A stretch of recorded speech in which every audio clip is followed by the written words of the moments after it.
ವಾಪಸ್ ಕೊಟ್ರಿ. ನೀವು ತಪ್ಪು ಮಾಡಿಲ್ಲ ಅಂದ್ರೆ 14 ಸೈಟ್ ಯಾಕೆ ವಾಪಸ್ ಕೊಟ್ರಿ?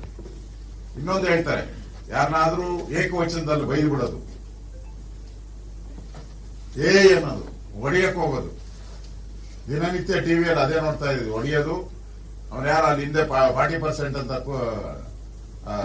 14 ಸೈಟ್ ಅಂತ ಕೂಗ್ದ, ಅದಕ್ಕೆ ಹೊಡಿಯಕ್ ಹೋದ್ರು ಅವನಿಗೆ.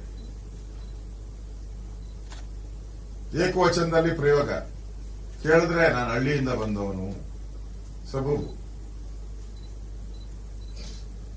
ಈಗ ಸೈಟ್ ವಾಪಸ್ ಕೊಟ್ರಲ್ಲ, ಅದಕ್ಕೇನಂದ್ರು, ನಾನ್ ಕೊಡ್ಲಿಲ್ಲ, ನನ್ನ ಹೆಂಡತಿ ನನ್ಗೆ ಗೊತ್ತಿಲ್ದಿರ ಕೊಟ್ಬಿಟ್ಟಿದ್ದಾರೆ. ಅವ್ರು ಕೊಡ್ಲಿಲ್ಲಂತೆ, ಅವ್ರ ಹೆಂಡತಿ ಅವ್ರು ಗೊತ್ತಿಲ್ದಿರಂಗೆ ಕೊಟ್ಬಿಟ್ರು. ಮಾತೆತ್ತರೆ ನಾನು ಹಿಂದುಳಿದ ಅಂತ ಹೇಳೋದು, ಅದಕ್ಕೆ ಹೋಗ್ಬಿಟ್ಟಿದೆ. ಹಿಂದುಳಿದ ಇಲ್ಲ, ಈಗ ಮುಸಲ್ಮಾನ್ ಚಾಂಪಿಯನ್, ಈಗ ಅಲ್ಪಸಂಖ್ಯಾತರ ಚಾಂಪಿಯನ್. ಅಲ್ಪಸಂಖ್ಯಾತರು ಇಲ್ಲ, ಅದರಲ್ಲಿ ಬಿಟ್ಬಿಡಿ, ಬೇರೆ ಪಾರ್ಸಿ, ಸಿಖ್, ಜೈನ್ ಇವೆಲ್ಲ ಬಿಟ್ಬಿಡಿ. ಮುಸಲ್ಮಾನರ ಹೀರೋ ಆಗಕ್ಕೆ ಹೊರಟಿದ್ದಾರೆ. ಇವರಿಗೆ ಒಂದು ಆತ್ಮಸಾಕ್ಷಿ ಅನ್ನೋದೇ ಒಂದು ಏನು ಇಲ್ಲ ಅಂತ ಅನಿಸ್ತೈತೆ. ಇವತ್ತು ಸಿದ್ದರಾಮಯ್ಯನವರು ಪ್ರಧಾನಿ ನರೇಂದ್ರ ಮೋದಿಯವರ ಬಗ್ಗೆ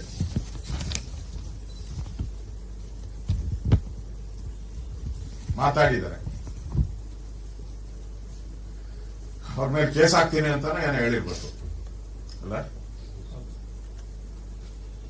ಸಾಕ್ಷಿ ಕೊಡಿ ಅಂತ ಹೇಳಿದ್ದಾರೆ. ಸಾಕ್ಷಿ ಈಗ ಗವರ್ನರ್ ಆಫೀಸ್ ಕೊಟ್ಟಿದಾರಲ್ಲ ಕಂಪ್ಲೇಂಟ್, ಅದರಲ್ಲೆಲ್ಲ ಡೀಟೇಲ್ ಸಾಕ್ಷಿ ಕೊಟ್ಬಿಟ್ಟಾರೆ. ಯಾರ್ಯಾರಿಗೆ ಎಷ್ಟೆಷ್ಟು, ಡಿಸಿಗೆ ಟ್ರಾನ್ಸ್ಫರ್ ಎಷ್ಟು, ಇನ್ಸ್ಪೆಕ್ಟರ್ಗೆ ಟ್ರಾನ್ಸ್ಫರ್ ಎಷ್ಟು,